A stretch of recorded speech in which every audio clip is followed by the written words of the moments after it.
Pokémon est un univers immense peuplé de créatures extraordinaires, plus impressionnantes les unes que les autres, à quelques exceptions près.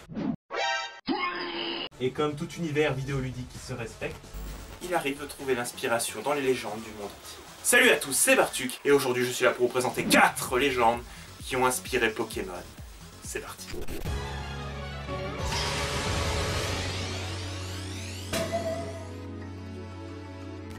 Xerneas, Yveltal et Zygarde. Pour ces trois-là, nous allons faire un petit tour du côté de la mythologie nordique. Connaissez-vous l'Arbre-Monde, ou Yggdrasil? Selon les légendes, il possédait 3 racines qui plongeaient dans 3 mondes. La première naissait de la source Vergelmir dans Niflheim.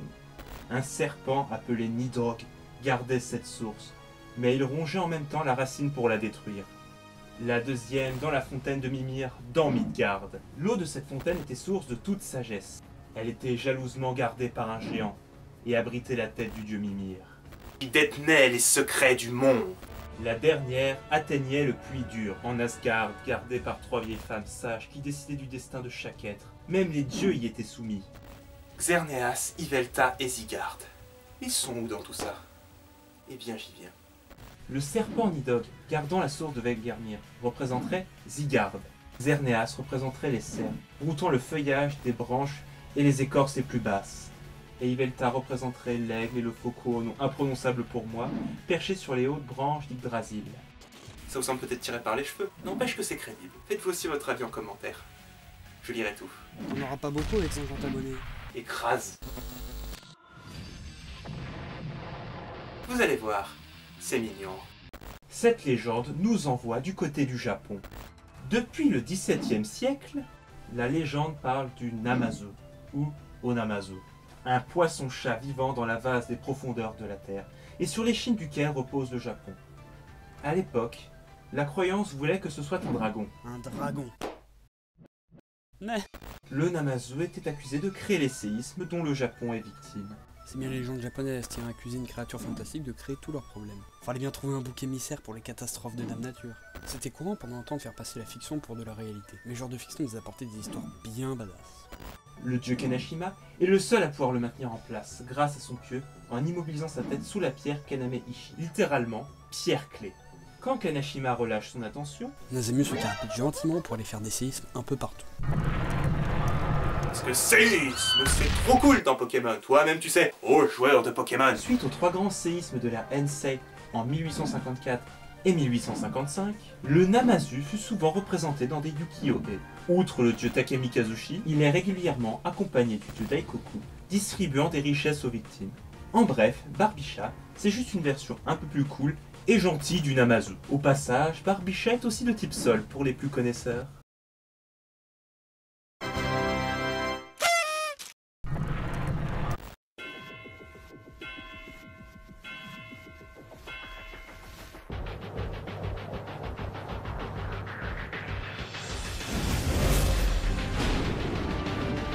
Petit tour du côté de la Bible. Oui, la Bible. Plus exactement, l'Ancien Testament. Il semblerait que nos deux Pokémon en soient inspirés. Kyogre serait ici le Léviathan, un monstre colossal, dragon, serpent et crocodile. Il est souvent considéré comme l'évocation d'un cataclysme terrifiant, capable de modifier la planète, en bousculer la géographie, sinon d'anéantir le monde. Léviathan est également, selon certaines versions, l'un des principaux démons de l'enfer. Il est représenté au Moyen-Âge sous la forme d'une grande gueule qui avale les âmes, symbolisant ainsi l'entrée des enfers. Maintenant, le Behemoth. Métaphoriquement, le nom représente une bête de grande taille, est puissante. Une baleine bleue peut donc être qualifiée de Behemoth marin. Il est représenté dans la Bible comme une bête à la force que l'homme ne peut domestiquer. Son apparence est imprécise. Parfois c'est un taureau, un hippopotame ou un rhinocéros.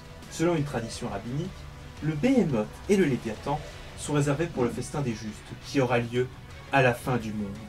L'origine mythique du Behemoth, comme d'autres monstres de la création originelle, pourrait se trouver dans les légendes babyloniennes, où il représenterait 2 monstres marins primordiaux du chaos originel, respectivement nommés Apsu et Tiamat. Le Behemoth perdra au seuil de l'ère chrétienne ses attributs marins et deviendra un monstre terrestre.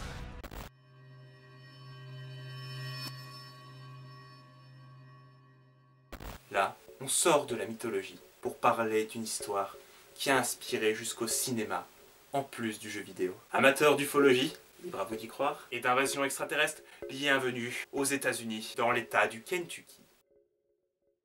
Notre histoire se déroule dans la ferme familiale Sutton, pendant la nuit du 21 au 22 août 1955.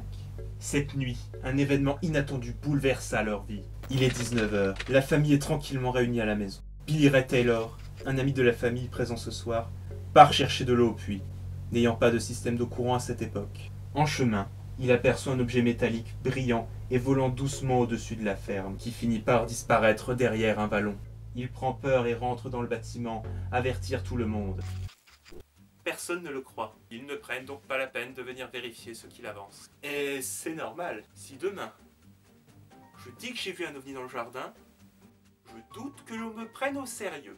Quelques minutes plus tard, le chien resté à l'extérieur commence à aboyer et finit par se réfugier sous la maison, tremblant et terrorisé. Billy Ray et Lucky Sutton sortent alors inspecter les environs.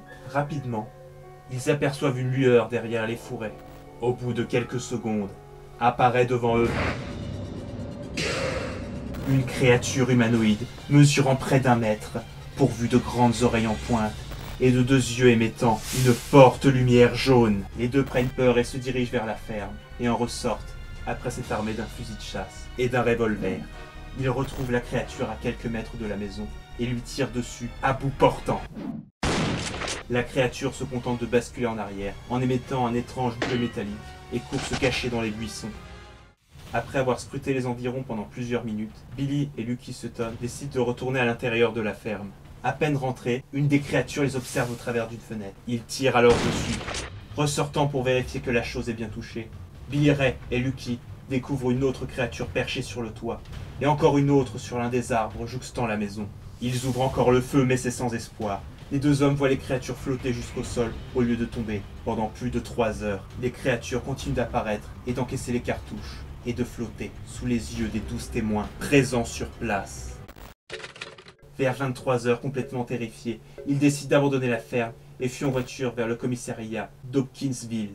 Le shérif les accueille et devant l'évident état de panique des Sutton, ils décident rapidement de retourner à la ferme avec des renforts. Arrivés sur place, après un examen minutieux de la ferme Sutton, ils constatent les dégâts dus à une fusillade. Qui a vraiment eu lieu, elle. La police a trouvé des impacts dus à des armes à feu sur les bâtiments. Le shérif a confirmé les faits.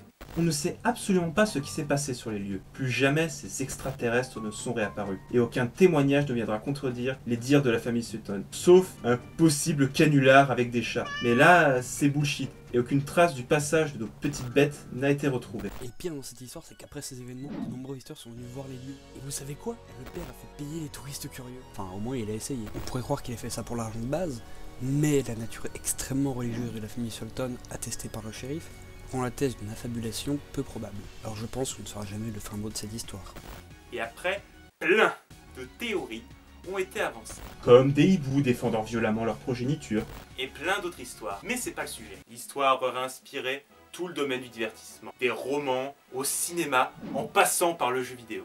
Pokémon en est un bon exemple, avec Ténéfix dont l'apparence est directement inspirée de cette histoire. C'est fou comme Pokémon a su s'inspirer de tout ça pour étoffer son univers. Depuis le début, Satoshi Tajiri a su s'inspirer pour créer des Pokémon. Cette vidéo touche maintenant à sa fin. J'ai beaucoup appris en la faisant. Ça montre encore une fois que Pokémon, c'est aussi pour les grands, comme pour les petits. Allez, si cette vidéo vous a plu, n'hésitez pas à vous abonner pour ne rien manquer et à nous suivre sur les réseaux sociaux. Si cette vidéo vous a plu, n'hésitez pas à nous le dire en commentaire. On lit tout. Maintenant, il est temps de nous dire à très vite sur Ivalice.